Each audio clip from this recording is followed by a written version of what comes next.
सत साहेब सत साहेब सत साहेब। जय सतगुरु साईं अरुण जी महाराज को कोटि कोटि प्रणाम। जय सतगुरु कबीर साहिब जी को कोटि कोटि प्रणाम। अन्य महान संतों को कोटि कोटि प्रणाम। आप सभी भक्तजनों, प्रेमियों, साधु संतों, छोटे बड़े माताओं बहनों और पृथ्वी के सभी जीवों को मेरा कोटि कोटि प्रणाम। सभी मानव जाति को कोटि कोटि प्रणाम। सत साहेब, जय भारत माता, जय पृथ्वी माता। तो भक्तजनों, प्रेमियों, सतगुरु कबीर साहिब की एक बात है कि नीत तत्व में जो है समाता, उसके आगे काल नहीं आता। और बहुत ही सत्य बात है ये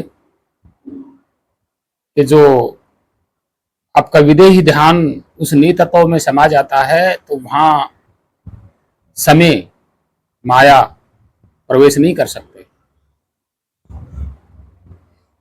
ये सत्य है। तो भक्तजनों, प्रेमियों, आज जो हम बात करेंगे वो करेंगे शब्द धुन क्या है, ज्योति स्वरूप क्या है, इस पे हम बात करेंगे। और धुन क्या होती है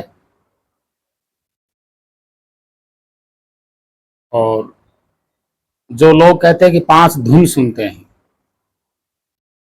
हालांकि ऐसा नहीं है।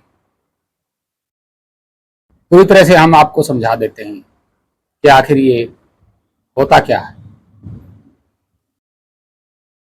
तो भक्तजनों, प्रेमियों, सतमार्ग पे चलना बहुत जरूरी है, क्योंकि मानव की कोई अलग से कोई जाति नहीं है। मानव सिर्फ मानव ही है, यही इसकी जाति है।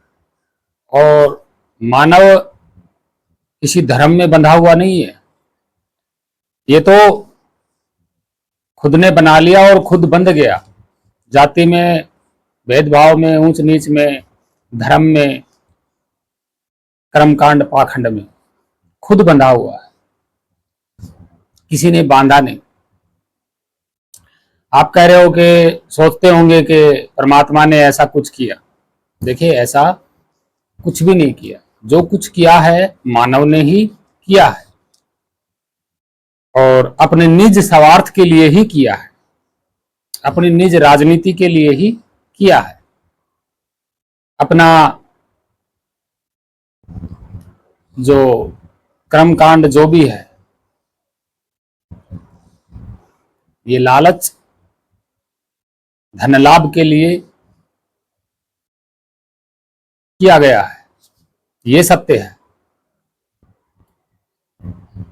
तो भक्तजनों, प्रेमियों, सबसे पहले तो हम ये जानना चाहेंगे कि धुन क्या होती है। भक्तजनों, प्रेमियों, धुन वो होती है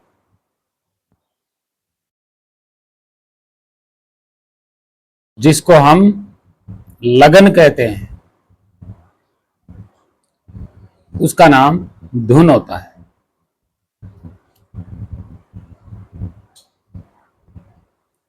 और उसका नाम धुन कैसे होता है?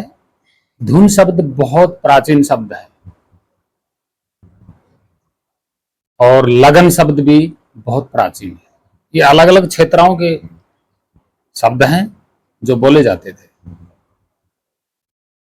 अक्सर कोई व्यक्ति जब अपने एक ही काम में मस्त रहता है तो हमारे बुजुर्ग कहते थे अपनी धुन में लगा हुआ है, मतलब अपने काम में लगन से लगा हुआ है, उसका नाम धुन होता है। उसी को लगन कहते हैं। कंटिन्यू अपने काम की धुन में रहना, अपने कार्य की लगन में रहना स्थिरता से, उसको धुन कहते हैं। ये सत्य है। अब आगे बात करते हैं। शब्द धुन। अब ये शब्द धुन क्या है भाई? शब्द धुन का मतलब ये है जो वो शब्द हो रहा है वो एक ही रस में, अपनी ही लगन में, अपनी ही धुन में, स्थिरता में लगा हुआ है आदि अनादि काल से। धुन कोई बजने वाला सिस्टम नहीं होता, ये झूठ है।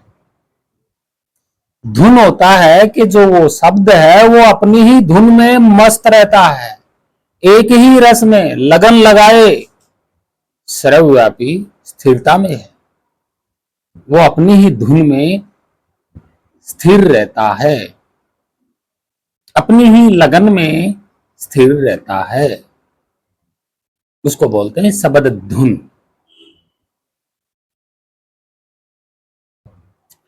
अब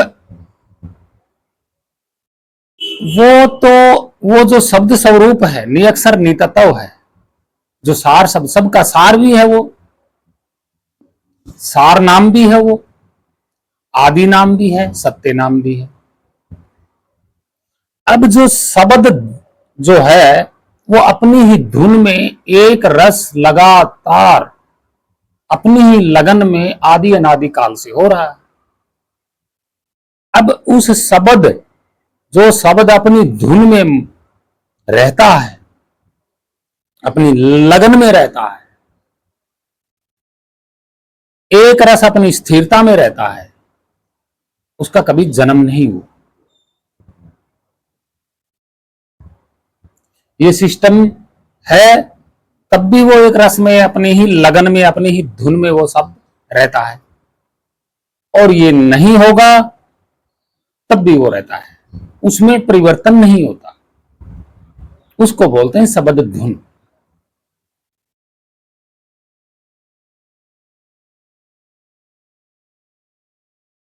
अब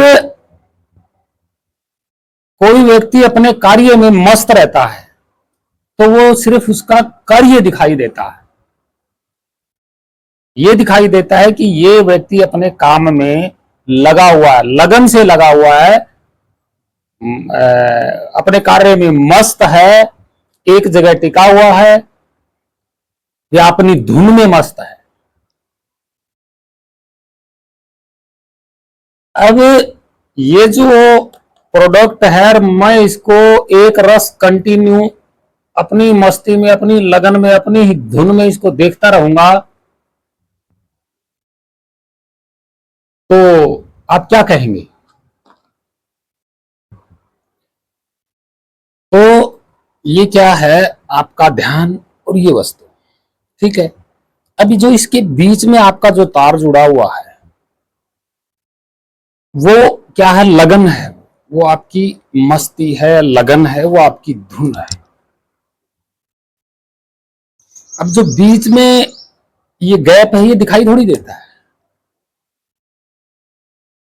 ये कोई कानों से सुनने का विषय थोड़ी है कि आपको ये सुनाई देगा, नहीं।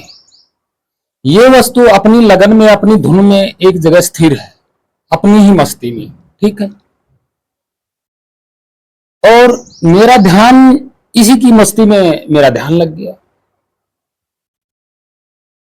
तो जो ये मस्ती है, इसकी कोई आवाज थोड़ी हो रही है, ये अपनी लगन में है, अपनी धुन में है, अपनी मस्ती में ये वस्तु स्थिर है, तो इसकी कोई आवाज थोड़ी हो रही है।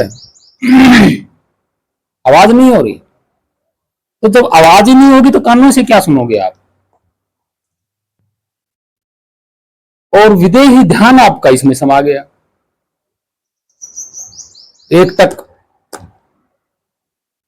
उसको बोलते हैं।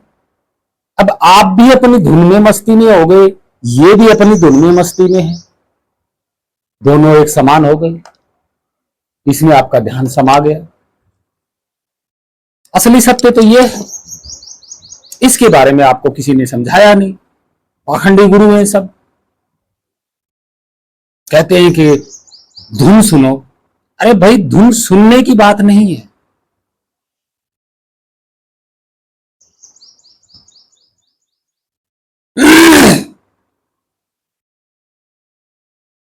यहां धुन का कोई विषय नहीं है। कौन सी धुन का?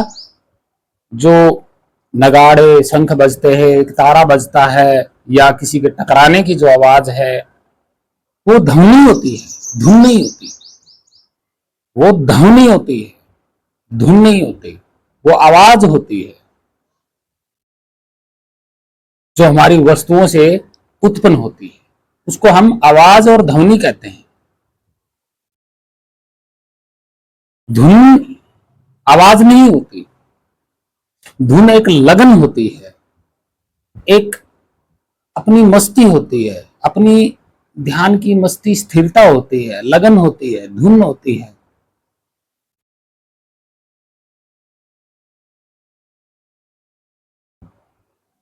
और जब आपका ध्यान जो वो शब्द अपनी लगन में, अपनी मस्ती में, अपनी ही धुन में, आदि अनादि काल से एक रस, उसी एक लगन में, उसी एक मस्ती में, उसी एक स्थिरता में, उसी एक धुन में मस्त है, वो है सर्वव्यापी, उसको कहते हैं। और उस की लगन में, उस जैसी लगन में, उस जैसी धुन में, उस जैसी मस्ती में किसको टिकाना है? अपने ध्यान को वहां टिकाना है। और वो कौन है? वो सर्वव्यापी निअक्षर नितत्व, सार शब्द, शब्द धुन, यानी कि शब्द की लगन, शब्द की मस्ती, शब्द की स्थिरता, उसको जानना है। कहां है वो बाहर है। ये भेद काया से बाहर है। और उसी शब्द मस्ती, शब्द धुन, शब्द लगन के आप अंश हो। वही स्वरूप आपका भी है। जैसे मैं बता देता हूं, अब ये वस्तु है, ये ना ही बोल रही है, बोल नहीं रही, लेकिन ये मान लेते हैं उदाहरण के जरिए, ये अपनी ही लगन में स्थिर है, अपनी ही धुन में स्थिर है, अपनी ही मस्ती में स्थिर है। ठीक है, अब मेरा ध्यान इसमें लग गया तो ये भी स्थिर है, और मेरा ध्यान जब इसमें लग गया तो मैं भी स्थिर हो गया।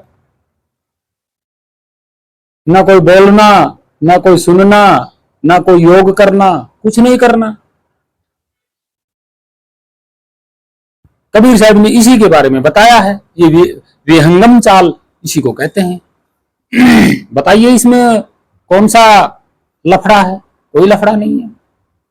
ध्यान लगाओ, वो करो, वो करो, मुख से नाम जपो। अरे नाम, आपका ध्यान तो जो आप नाम जप कर रहे हैं वहां लगा हुआ है ना, उन अक्षरों पे लगा हुआ है ना।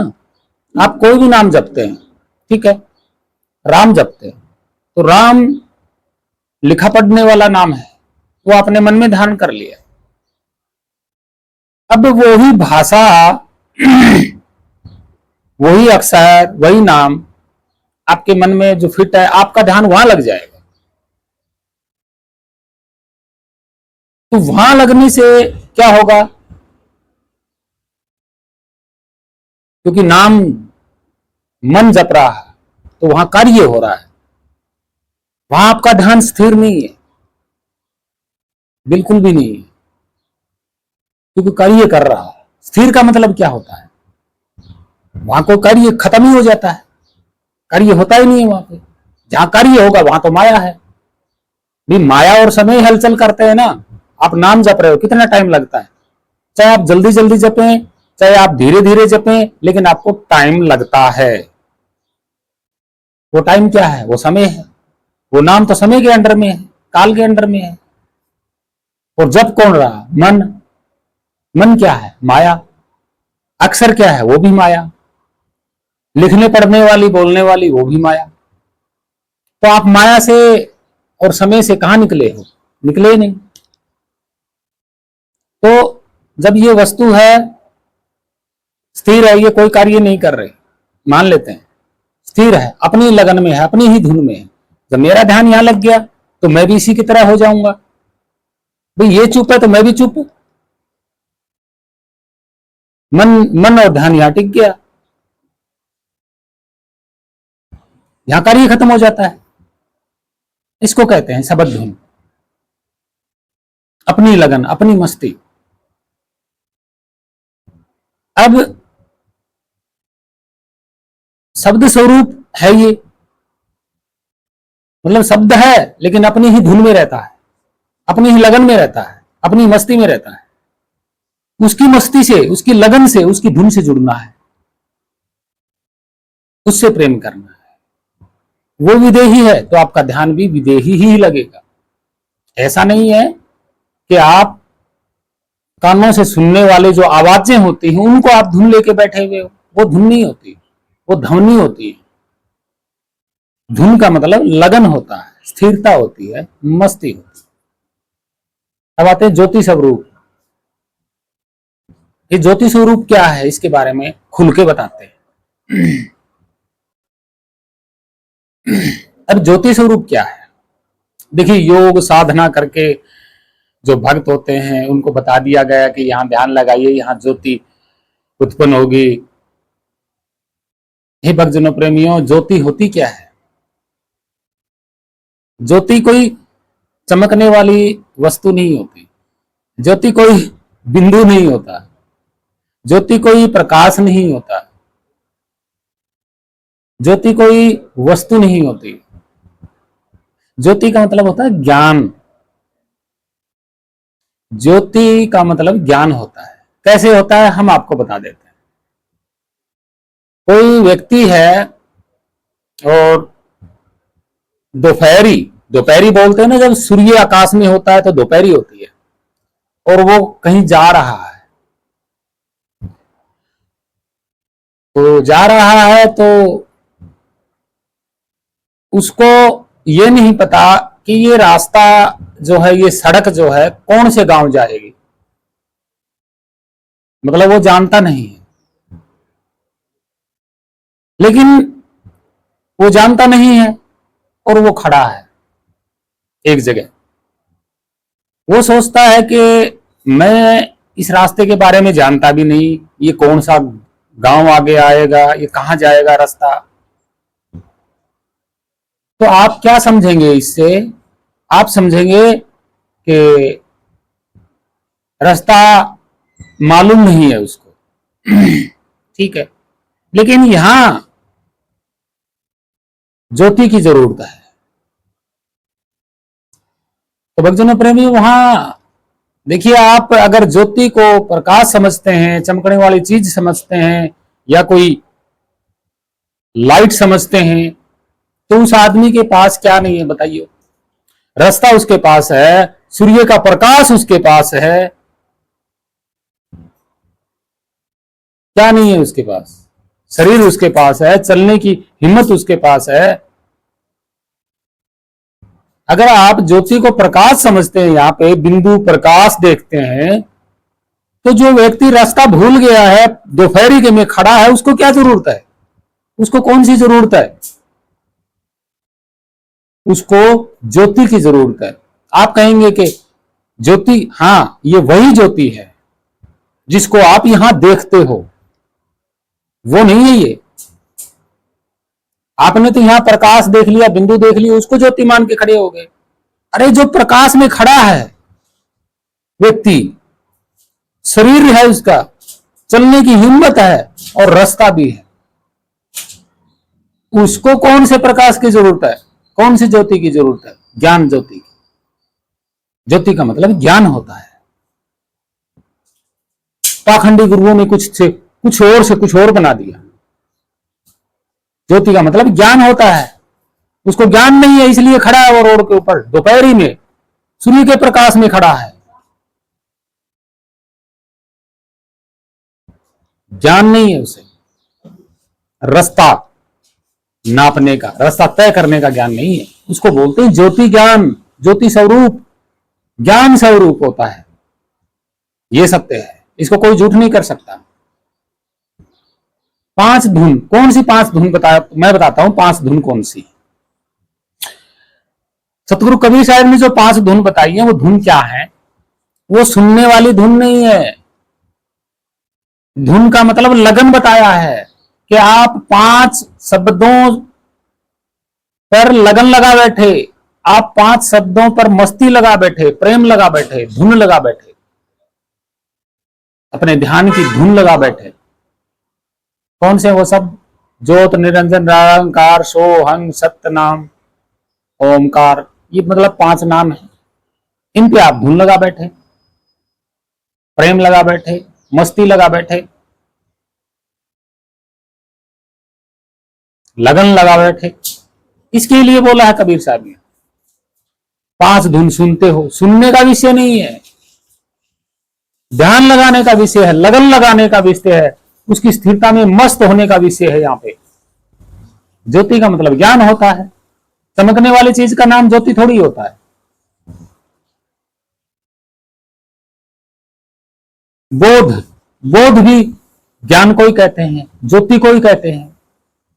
अरे भाई, अलग अलग क्षेत्रों की भाषाएं हैं, ये समझने की कोशिश करो भक्तजनों, प्रेमियों, समझने की कोशिश करो।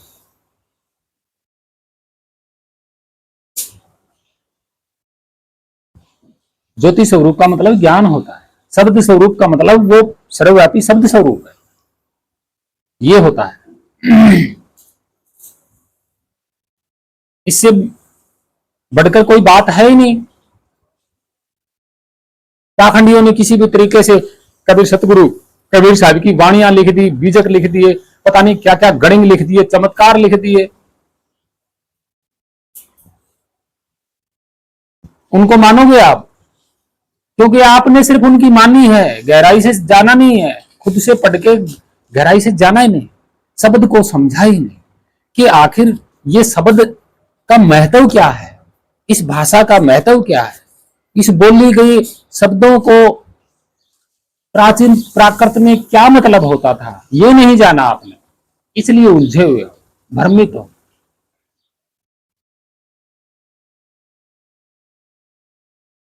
और ये एक ही है, निअक्षर भी यही है, शब्द धुन, यानी कि निअक्षर भी जो है यही है, वो शब्द धुन।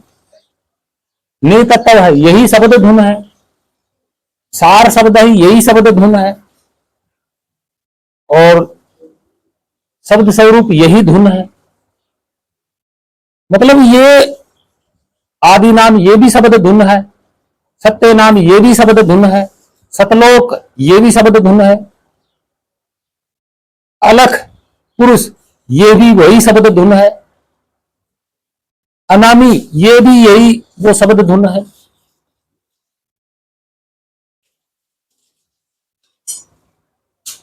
अलग से इसका कोई नाम नहीं है। जानोगे तो पता चल जाएगा, हाँ यही है वो शब्द धुन जो एक रस अपनी ही लगन में, अपनी ही धुन में, अपनी ही मस्ती में रहता है। उसकी मस्ती में जुड़ना है आपने, उसकी धुन में अपने ध्यान को लगाना है, उसकी लगन में। जो उसकी खुद की जो अपनी मस्ती है, खुद की जो अपनी लगन है, खुद की जो अपनी धुन है, उसमें रमना है आपने, तब मुक्त होंगे आप। और उसकी मस्ती में, उसकी धुन में, उसकी लगन में काल यानी कि समय और माया प्रवेश नहीं कर सकते। अगर प्रवेश करने की कोई चीज है तो वो आपका ध्यान है, वो ध्यान ही आपका प्रवेश कर सकता है। अंत समय में ध्यान के जरिए ही मन वहां प्रवेश कर जाएगा, मन वहां समाहित हो जाएगा, यानी कि आप समाहित हो जाएंगे वहां पे, तब आप मुक्त होंगे। तो भक्तजनों, प्रेमियों, आशा करता हूं आप इन शब्दों को जरूर समझे होंगे और समझने की कोशिश कीजिए। लगन का मतलब धुन होता है, मस्ती होती है, और ज्योति स्वरूप का मतलब होता है ज्ञान स्वरूप। और ये जो ये योग साधना करते हैं ना, ये तो काया कष्ट है, ये तो माया का सिस्टम है।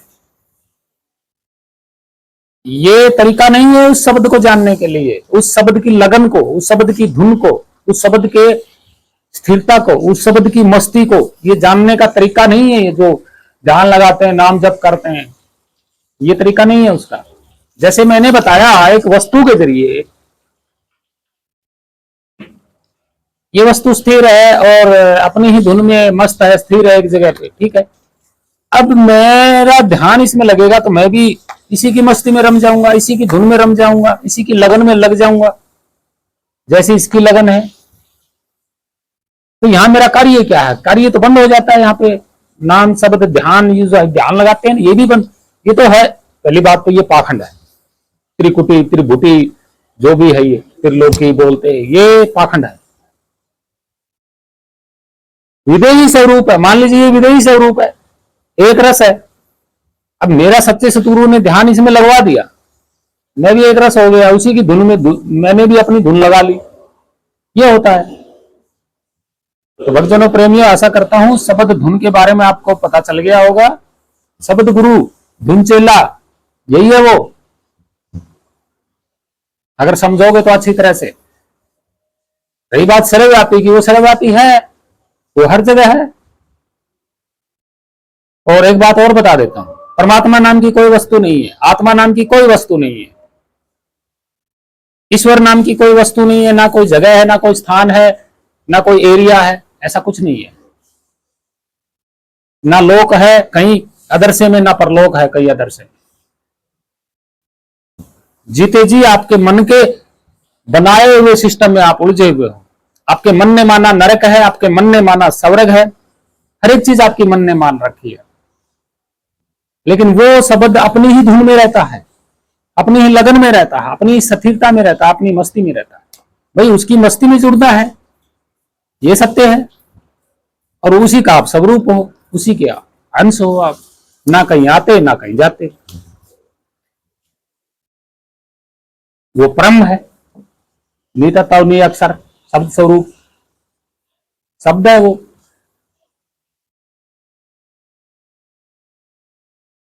हम यहाँ किताब खोल के नहीं बताते कि देखो यहाँ 5 धुन बता रखी है, 5 लगन है, वो धुन नहीं है, 5 नामों की लगन है वह।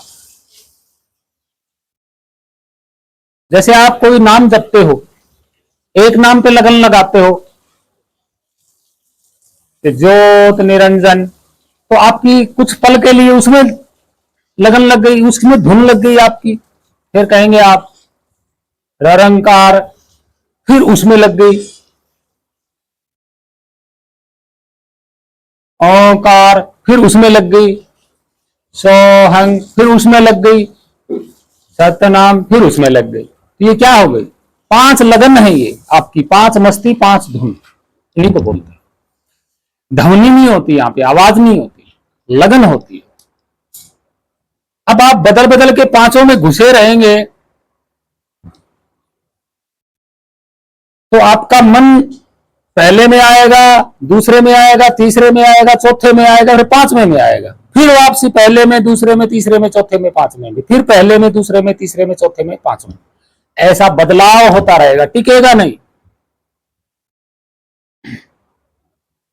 अगर आप एक नाम को पकड़ते हो तो एक नाम में अक्षर तो होंगे ना। जैसे राम जपते हो, राम में 2 अक्षर है, राम में, तो आप जपोगे मन से तो पहले पे रा पे आओगे, फिर बोलोगे मैं, फिर वापसी रा पे आओगे, फिर मैं। तो यहाँ क्या हो रहा है? कार्य हो रहा है, बदल हो रहा है, परिवर्तन हो रहा है। यहाँ पे वो कौन कर रहा है? आपका मन। और अक्षर क्या है? माया, मतलब मानव निर्मित। तो ये तो ध्यान लगाने की विधि नहीं है। फिर आप अपनी मर्जी से आंख बंद करके यहां ध्यान लगाओगे तो यहां आंखें कार्य कर रही है, यहां आपका मन और आंखें कार्य कर रहे हैं। और ध्यान को आपने जबरदस्ती यहां ठोस दिया, कहां टिकेगा? यहां पे बिल्कुल नहीं टिकेगा। भाई ध्यान विदेही है, ये माया के ऊपर कभी टिक ही नहीं सकता एक जगह पे। माया तो ठोस रूप में है और ध्यान विदेही रूप में है। ध्यान का कोई शरीर नहीं होता और माया का शरीर होता है। तो यहां क्या है? माया है, शरीर है, और आपने विदेही ध्यान यहां लगा दिया। तो विदेही का और देहीधारी का मैचिंग कभी नहीं होता, मतलब मेल मिलाप कभी नहीं मिलता, कभी नहीं मिलेगा। विदेही ध्यान का तो विदेही स्वरूप में ही मैचिंग होगी, मेल मिलेगा और उसी में समाएगा। ये सत्य है।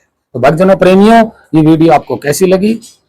और इस ज्ञान को, इस बात को, इस संदेश को कि शब्द धुन क्या होती है, लगन मस्ती प्रेम क्या होता है, स्थूल वस्तु विदेही ध्यान समा नहीं सकता।